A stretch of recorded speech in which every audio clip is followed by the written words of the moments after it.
all of the men in my comments absolutely loved my last video of a smut book. So, just for them, let's do it again. Today I will be recapping the third book in Jasmine Mass's 6-part series. I have done recaps on the first 2 books, links below. As a reminder, at the end of the last book, our alphas were forcibly entered into the Fae Games. At the very end of the competition, Erin killed her mother by ripping out her heart and eating it, meaning that she is now the ruler of the Fae realm, a role that she is actively running away from. Rather than putting on her crown, she, the alphas, and Xerxes all escaped to the beast realm. When they arrive, Cobra is stopped because he's the long-lost son of the mafia boss, the Dawn. Our book opens up with a prologue in Erin's POV, which we have never experienced before. She is struggling because, you know, she just ate her mom's heart. Also, we learn that the night prior to her mother's death, she was brutally tortured in the obvious ways, you know, the queen's like blue fire flames that like don't actually cause physical burns,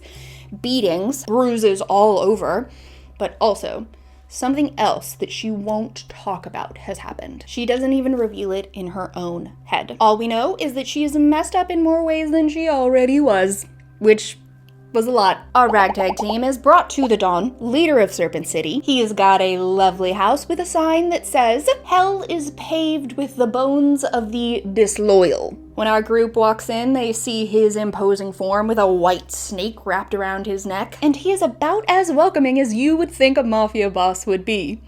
And I quote, "Prove to me you're my son right now, or my men will open fire. Then, while you're incapacitated, they'll decapitate each and every one of you. We'll hang your bodies from the streetlights." Well, thanks, Dad, I missed you too. After Cobra proves he is who he says he is, the Dawn says to his group of armed guards in the room, "Kill everyone but my son," which causes everyone to go on the defense, including Erin, whose eyes turn black and fingers turn into claws.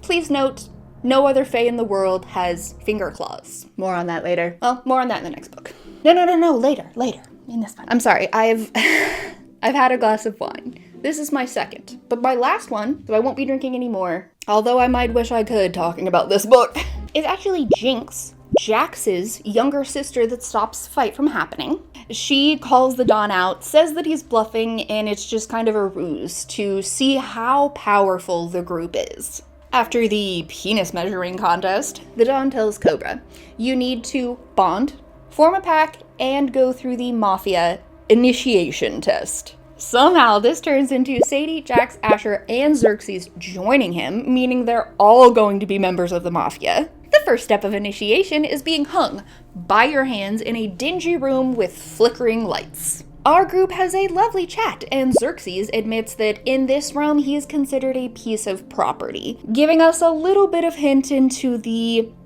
insane amounts of trauma he's obviously packing down. After a little bit of hanging around, I have to stop hanging out with people who make puns, it's ruining me. An alpha with the word loyalty tattooed across his forehead comes in. He has a giant needle in his hand, and he says that it's full of truth serum. Every initiate will have to get the serum, but guess who he picks to go first? That's right, our girl Sadie. She's lucky that way, you know. This truth serum is extremely painful, and because of that little snake Cobra put on Sadie's body, Cobra also feels everything that she does. The neck tattoo alpha beats the crap out of Sadie and attempts to get her to squeal on the Dawn. She refuses and takes further beatings. After everybody else gets the same treatment, they have passed the first test of initiation. Yay, I guess, because every single person is covered in blood and bruises from head to toe. Nothing else really new there. It happened a lot in the other 2 books. We get 3 different POVs after this beating from Sadie, Jax, and Xerxes. Sadie is like kind of concerned about everybody else, but like mostly concerned about herself, which is fair. Jax is really only concerned about Cobra and Sadie, although he is starting to feel some like alpha protectiveness over the Omega Xerxes. And Xerxes, he basically, albeit only to himself, but he admits that he has serious feelings for Sadie. How does he plan to express these feelings? Let me quote him directly. It was more than my suppressed omega instincts. It went beyond biology. For the first time, I completely understood where Cobra was coming from. She was mine. It was as simple as that. The possession issues in this book. Anyway, so basically the idiot plans to be as overprotective of Sadie as all the other alphas. Thought he was smarter, but apparently fucking not. He is still a man. Anyway, Xerxes, of course, lives in a mansion, and he has employed people to work there. Sadie automatically assumes that they are like indentured servants, as she was to Dick. And instead of being rational and talking to Xerxes about this and how she feels about this, she lets it be a reason that she treats him basically like crap the whole book. There are several instances of her trying to get various different employees to run away, which they all decline because they are receiving great salaries from Xerxes. I'm mentioning this once right now and then never again because it is slightly painful in the second-hand embarrassment front. For me, anyway. Also, while they were hanging out, being tortured, the Dawn visited the house with all of the girls, Jax's sister and Lucinda, Sadie's sister, and gave them a ferret. Because apparently all growing girls need a ferret. Cobra absolutely hates the ferret, which is fun. In a random POV from Asher, we can see that he is obviously concerned about Erin. He can tell that she is going through it, which she obviously is. She is barely hiding it. She is acting like somebody who is constantly in physical pain, constantly scratching at her back like she's uncomfortable. He vows his allegiance to Erin, meaning that he will protect her at any costs because he feels responsible for what happened to her because he was the one who gave her back to the Fae Queen. It's just kind of his fault.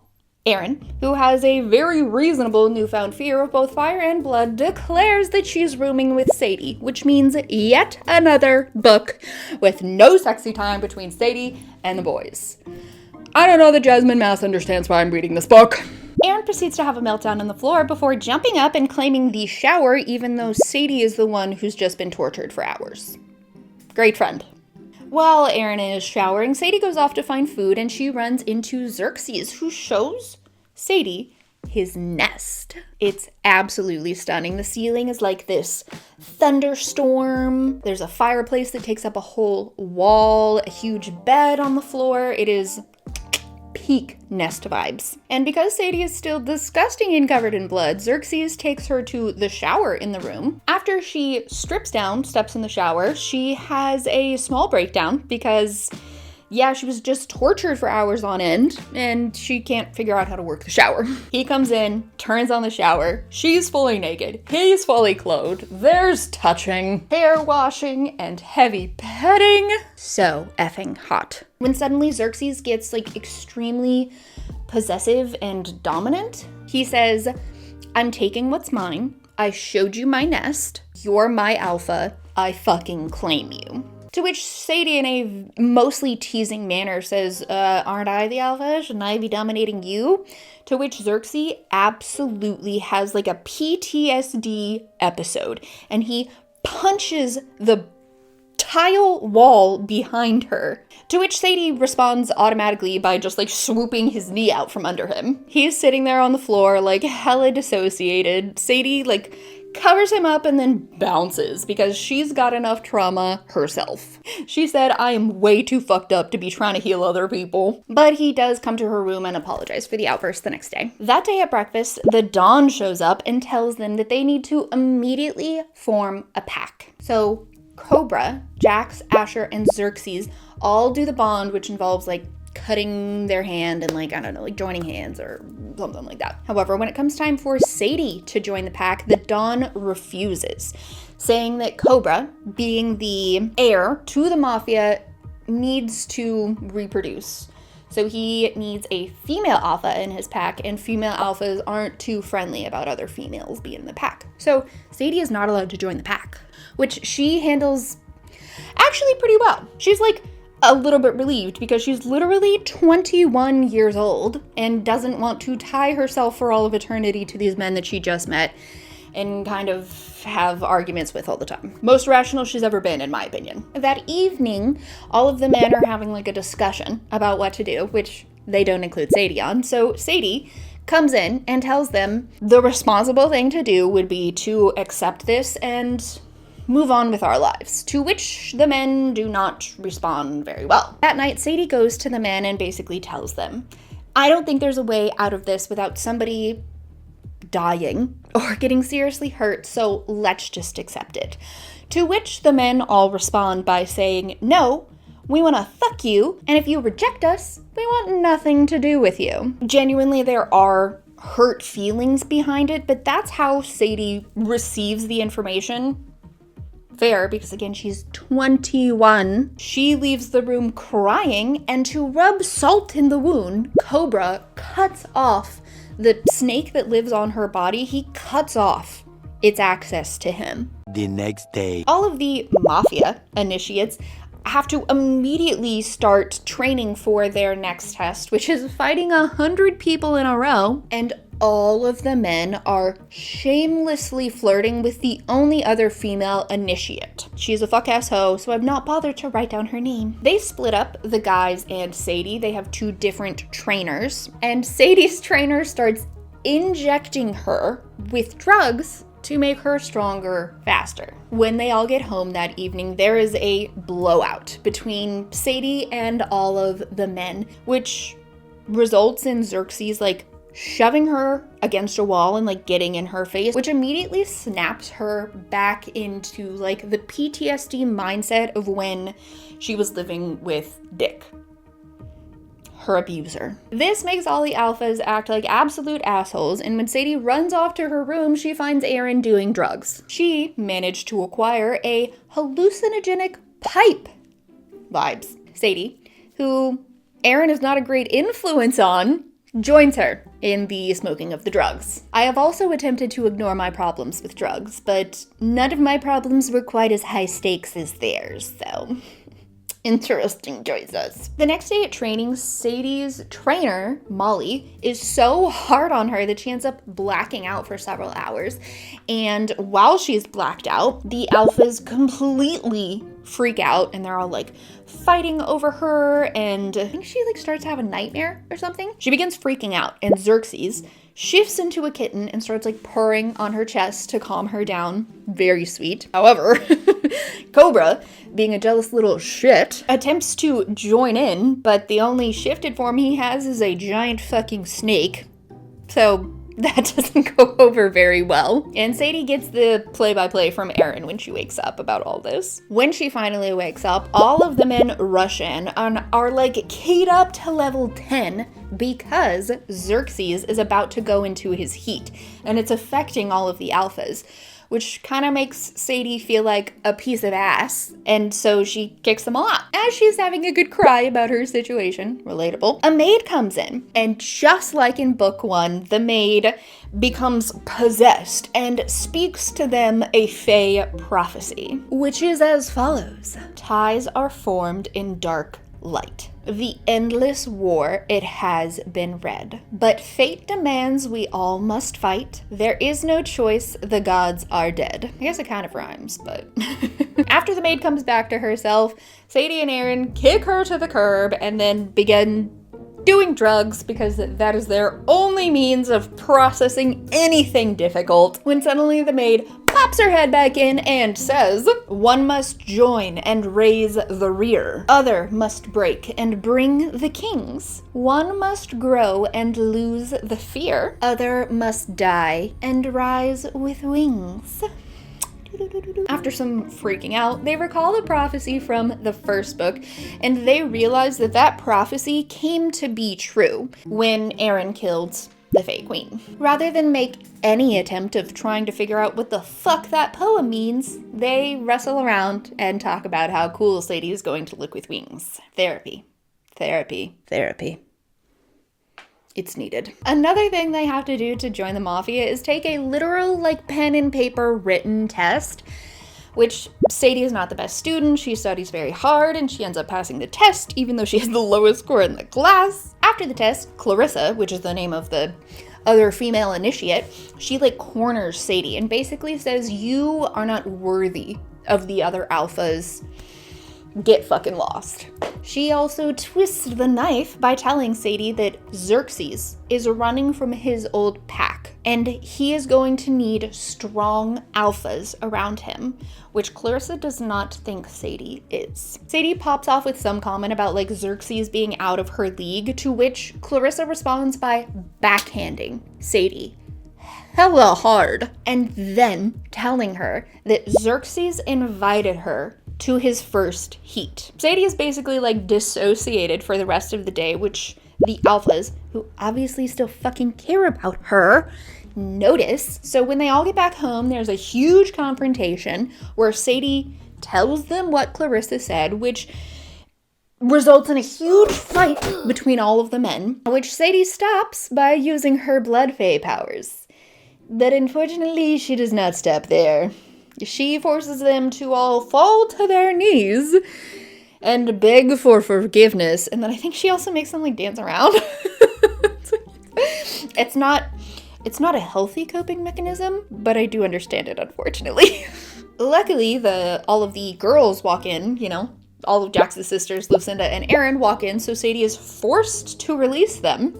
This results in all of the men chasing Sadie through the mansion, and when they catch her, they tie her to the headboard and then gag her so they can all have a conversation, because that's the appropriate way to communicate with women.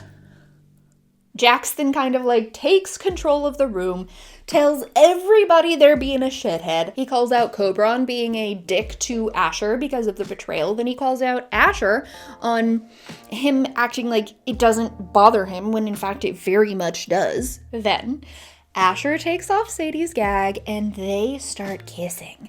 Like, Asher and Jax are taking turns kissing Sadie. Keep in mind, her gag is now off, but her hands are still like pinned to the bed. When suddenly Jax tells Sadie that he loves her, and she says it back. Then Sadie, like so many other women, are like, I've been sweaty all day, at least let me go take a shower. And Jax responds with, little alpha, Cobra is going to taste you, and you're going to like it. So, while Asher and Jax service her from waist up, Cobra assists with the service to downstairs and the back door. Jax taking advantage of Sadie's mouth, and Asher taking advantage of, if you catch my drift. Once they all finish, they like swap places, but Xerxes this whole time is like standing back, just watching everything. When it's cuddle time, they finally untie her and tell her that all of this was just a stunt to make her jealous. Very mature of these 100-plus-year-old beings. After all the men keep Sadie up all night long, the following day is their match with 100 people each. Each fight lasting about 10 minutes, meaning this whole thing will last 16 to 17 hours. And Sadie is really able to hold her own for the first like 75 fights. Granted, she does have the numb clicked on, but she is still making it through. And she makes it all the way to fight 99 before the numb clicks off. Her very last fight, she is all on her own. She does not have the numb clicked on, and she's losing. In fact, she's losing so hard that she loses consciousness and goes to like this in-between place where she legitimately thinks she's like dying. When suddenly she hears this voice basically telling her to get her ass up. It says, in all caps, but I will not be yelling, "You have been chosen as my champion, and you will live. Your birth, everything you are, was purposefully created to serve me. And now you will rise and fulfill your destiny." And this is in the same voice that she hears the numb, a post-war image of every single realm being absolutely obliterated, dead bodies scattered everywhere. She's told that what she is seeing is the past, the last great war, and another one will be coming. And she is the champion who has been chosen to fight. So she is not allowed to die. When she comes back to reality, she uses her blood fae powers to control the person that she's fighting and make it seem like they're still kind of duking it out, but really he's going super easy on her. And she manages to win the fight. Then, of course, blacking out for multiple days. She wakes up several days later, and when she does, she is completely alone. So she walks out into the hallway and discovers that the only other person home is Xerxes, and he has locked himself in his nest. So, being the rational, appropriately balanced person that she is, she calmly, through the door, asks if he's okay. Just kidding, she says she's going to break the door down if he doesn't open it. Please keep in mind, she is broken and bruised, hobbling around from those 100 fights, because apparently the magical unicorn bath salts or whatever aren't available in this realm. Plot device?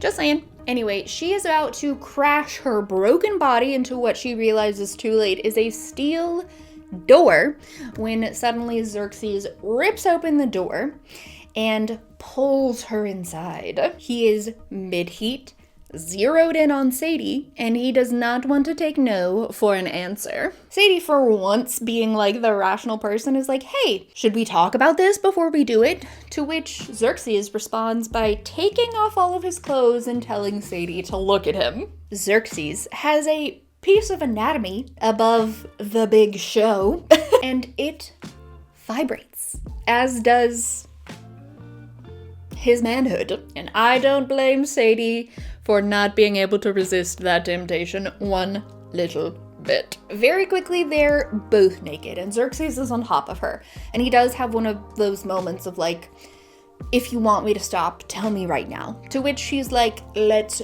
do it. We get this very brief POV from Xerxes where we're kind of clued in on some of the violence that he was forced to be subjected to from his old pack. And that's part of the reason why he has such an issue with the alphas being all dominating, because his previous pack, which he ran from, were violently dominating. But we learn that the real reason that he ran from them was because Xerxes enjoyed this sexual violence, and the fucked up alphas he was with told him that he was not suited for female relationships because of this inclination towards pain during sex. As he and Sadie are like getting into it, he's like nipping her, and at one point he bites hard enough to break the skin, which like kind of shocks Sadie, and he immediately like pulls back. It isn't until Sadie sort of awkwardly, because oh yeah, she's still a virgin, tells her, no, I like that, do it again, that they really both sort of let go. And it is an extremely hot battle for dominance. Xerxes has her like pushed up against a wall, and they're just taking turns like biting and praising each other, which it worked for me very well. All of the working. 10 out of 10. He has his hand around her throat when he pushes into her for the first time. Am I red? I feel red. Anyway, the whole thing is violent and ridiculously hot. And they end the night by saying, I love you, in each other's arms. We initially get all of this from Sadie's POV, but then in the next chapters get all of it again from Xerxes' POV, where we learn that he has basically just committed himself to Sadie, heart and soul. The next morning, Xerxes and Sadie wake up to all of the alphas basically forcing themselves into the room. After some initial idiocy, they all decide that they love each other and they're gonna make it work. After this, Sadie goes and has some girl time with Erin, where she gives her basically the lowdown, and Erin finally tells her about what her mother did to her after the sex clinic. What her mother did was use an enchanted knife to carve the word whore into her back. With that enchanted knife, the wound will never heal, and every time she feels any sort of sexual inclination, the wound will burn. Mom of the fucking century, man. The next day is absolutely terrible because the Dawn shows up and tells them your final task will be capturing people from the Mafia's most wanted list. You have to bring them in alive. oh yeah, you'll catch them in a sex clinic. Additionally, a flyer is delivered to the door, which tells them that the High Court, which is basically like the powers that be, is on the lookout for not only Aaron, but Sadie as well. After they all go shopping for lingerie to wear to the BDSM party where they're going to capture their Mafia Most Wanted people, they all reveal basically like their deepest, darkest fears about not being wanted, pretty much. Cobra is the only one who has some real things to say, and he tells everybody that when he was first taken to the Fae Queen, he once had a snake like his father's that was constantly wrapped around his neck, but the Fae Queen constantly used to torture it to get Cobra to do what she wanted. So one day, this cloaked guy shows up and enchants Cobra, so he no longer has a physical snake, it's just the jewels on him. So those jewels on him are his snake, and they're basically like a curse because the Fae Queen was such a shit. All too soon, it's time for them to go to the BDSM club, where all sorts of things are happening that I could not possibly describe on YouTube. The group is attempting to get into an invite-only area. In order to do that, they need to put on a show. So they all get on a rotating stage and do each other. Quite literally. Xerxes is playing the part of the like meek little Omega, and Cobra is like whipping him.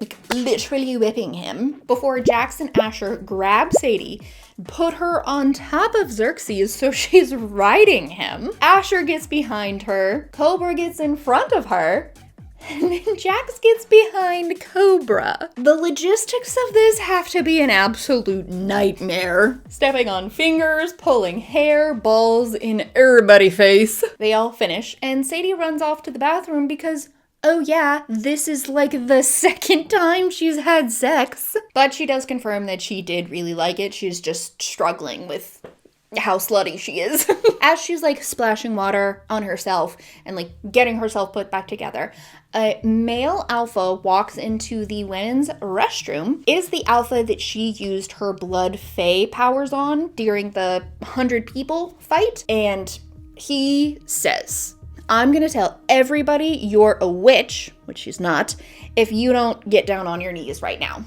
And then hold the gun to her head. So, Sadie, using the little snake on her, alerts Cobra, who never really cut off the connection to the snake. He just did it to be a dickhead. He sends one of his snakes to come bite the douche face. All the guys run in, and together they disembowel him. They really do love Sadie. Afterwards, they're all brought to that private room that they were trying to get into, but it's a complete and total setup. Not only are there targets in there, but the alphas that used to abuse Xerxes are also in there.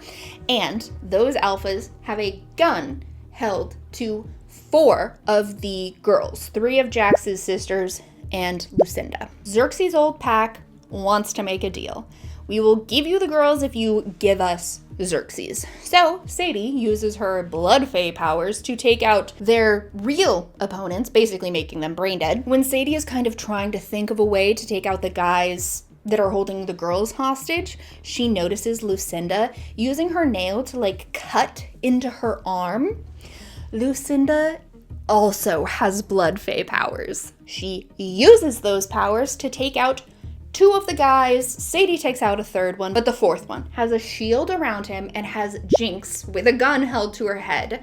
And he's like, I'm gone. Jinx, however, cool as a cucumber, puts her little ferret pet on the ground. He then morphs into like a 6-foot+ Omega who takes out the dude, and everybody goes home happy. Mostly. All of the men are really upset that the ferret is a dude, but, you know, I would be too. The group goes back to Xerxes' mansion to find the whole place completely shot up, and Sadie runs to Aaron, who is covered in bullet holes, but somehow still alive, even though the bullets used were enchanted and should kill any ABO or Fae. They are able to resuscitate Erin, bring her back, and she tells Sadie that she has come to realize that she is not a fae because an enchanted ring that her mother gave her when she was extremely little, she took it off and she found that her ears are not pointed like the fae. So Erin has no fucking clue what she is. No time to deal with any of that though, because they have a party to go to. The Mafia initiates bring their most wanted to the Don, which he immediately shoots them, and then brings out a horde of female Omegas and tells Cobra, bond with one of these women by the end of the night, or else. And Sadie, runs away. She is eventually found by her trainer, Molly, who lures her to a back area where another alpha chops off her finger because she is wearing an enchanted ring that hides her scars, and that bolo of her and Erin mentioned scars. So the alphas immediately notify the high court, and who shows up but Dick and the cloak guy. And Dick has wings, meaning that he is not a beta, which Sadie thought he was most of her life. He is an angel. He basically tells Sadie that she is a champion for the moon goddess, and that is the voice of the numb that she's heard her entire life. And the only reason that she and Erin had a bolo out for them was because he basically wanted to give her a pager so that he could contact her. However, he does tell Sadie that there is a war coming, and she will be the champion of the moon goddess, whether she likes it or not. All of the men gather around her after this and bond with her right there in front of the Don, who's not all that mad because apparently he knew they were fated mates the whole time.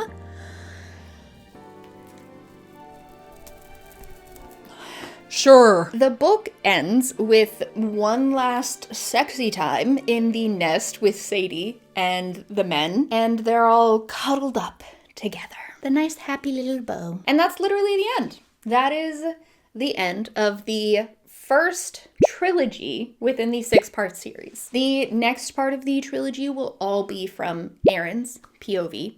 I do hope to get those books up in the next couple of months. No promises though. Thank you so much for watching.